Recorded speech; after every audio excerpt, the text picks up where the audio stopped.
بھائی موبائل پر وہ سب کچھ دیکھ رہا تھا جو میں نے صبح اس کے موبائل میں دیکھا تھا۔ بھائی میرے بہت قریب بیٹھا تھا، میں بہت گھبرا رہی تھی۔ تھوڑی دیر بعد ہی بھائی نے، میرا نام ہنا ہے، ہماری چھوٹی سی فیملی ہے، میں، میرا بھائی اور امی ابو۔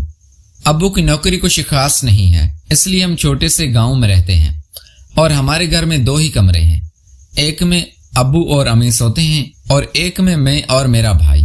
میرے بھائی کی عمر 16 سال ہے اور میری عمر 19 سال۔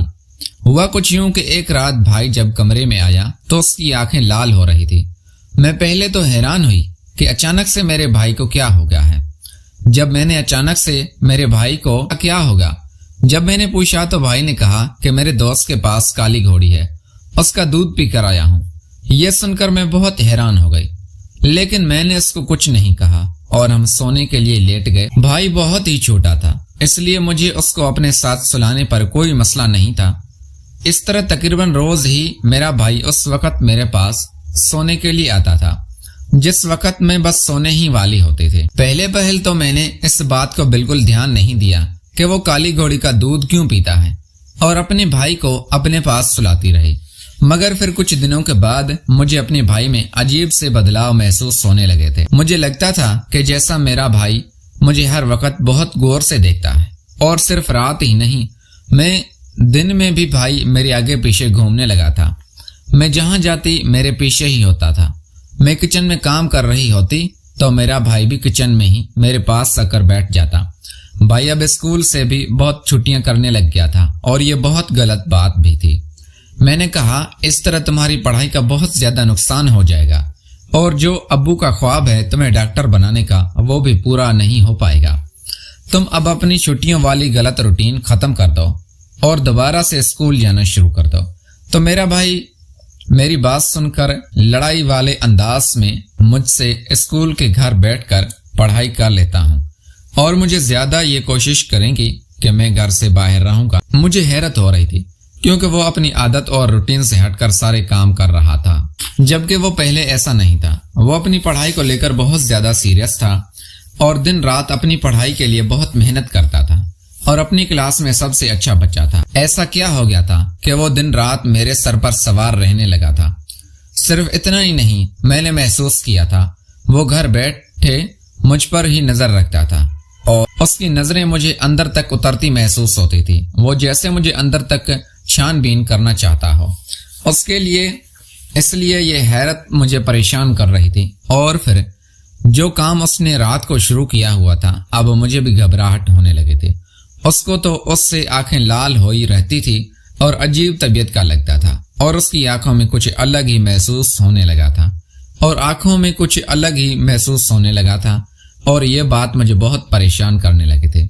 اب جب بھی میں اپنے بھائی سے پوچھتی کہ تم کو کیا ہوا ہے، تمہاری طبیعت ٹھیک نہیں لگ رہی، مجھے وہ کہتا کہ نہیں باجی میں ٹھیک ہوں، بس دوستوں کے ساتھ تھا، وہاں میں نے کالی گھوڑی کا دودھ پی لیا تھا، اسی لیے طبیعت تھوڑی عجیب ہو گئی ہے، صبح تک ٹھیک ہو جاؤں گا۔ تو میں اس کی بات سن کر بہت حیران ہوتی اور بولتی کہ تم پاگل ہو، تم گھوڑی کا دودھ کیوں پینے لگے ہو؟ مت پیا کرو گھوڑی کا دودھ۔ تو میرے بھائی کہتا کچھ نہیں ہوتا، بس دوستوں کے ساتھ ہنسی مذاق میں پی لیتا ہوں۔ میرا بھائی تو اس بات کو بھی بہت معمولی سمجھتا تھا، مگر یہ بات میں سن کر بہت حیران ہوتی تھی۔ اس کو کیا ضرورت بھلا پڑی کہ وہ گھوڑی کا دودھ پینے لگا تھا؟ اور پھر اس کی آخر کس قسم کے لڑکوں کے ساتھ دوستی ہو گئی تھی؟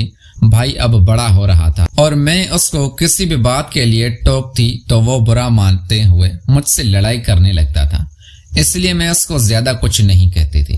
مگر اب کچھ دنوں سے اس کا رویہ بہت زیادہ بدلا سا تھا اور پھر میں اپنے چھوٹے بھائی سے بہت ڈر گئی۔ پھر ایک رات کو پیاس لگنے کی وجہ سے میری آنکھ کھلی تو میں دیکھ کر یہ حیرت میں پڑ گئی تھی کہ میرا چھوٹا بھائی جاگ رہا تھا اور موبائل پر کچھ دیکھ رہا تھا۔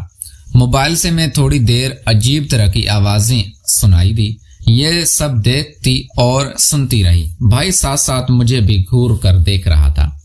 تب مجھے سمجھ آئی کہ یہ موبائل پر کیا دیکھ رہا ہے۔ میں اب اپنے بھائی سے بہت گھبرانے لگی تھی اور پھر میں نے اس کو ایک دن بول بھی دیا کہ تم اب بڑے ہو رہے تو تم باہر سویا کرو۔ میری بات سن کر وہ غصے سے بولنے لگا، تو ٹھیک ہے، اگر میں بڑا ہو گیا ہوں تو یہ گھر چھوڑ کر ہی چلا جاتا ہوں۔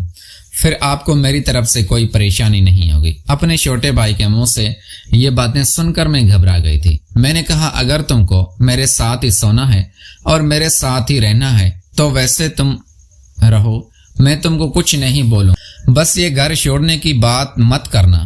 وہ میری بات پر چپ ہو گیا۔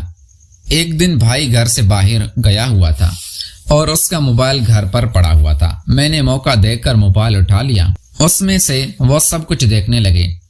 جیسے جیسے میں وہ سب دیکھتی رہی میرے جسم میں عجیب طرح کا احساس ہونے لگا۔ تب مجھے سمجھ آیا کہ بھائی کن کاموں میں پڑ گیا تھا جن کی مجھے سمجھ بھی نہیں آ رہی تھی۔ رات کو پھر میں ویسے سو گئی مگر بھائی ہی اور موبائل پر وہ سب کچھ دیکھ رہا تھا جو میں نے صبح دیکھا تھا۔ تھوڑی دیر بعد بھائی میرے بہت قریب بیٹھا تھا، میں بہت گھبرا رہی تھی۔ دیر جاگتا رہا اور اوپر وہ سب کچھ دیکھ رہا تھا جو میں نے صبح دیکھا تھا۔ تھوڑی دیر بعد بھائی میرے بہت قریب بیٹھا تھا، میں بہت گھبرا رہی۔ پیارے دوستوں، میں امید کرتا ہوں آپ کو ہماری کہانی پسند آئی ہے۔ اگر کہانی پسند آئی ہے تو ویڈیو کو لائک کر کے چینل کو لازمی سبسکرائب کریں۔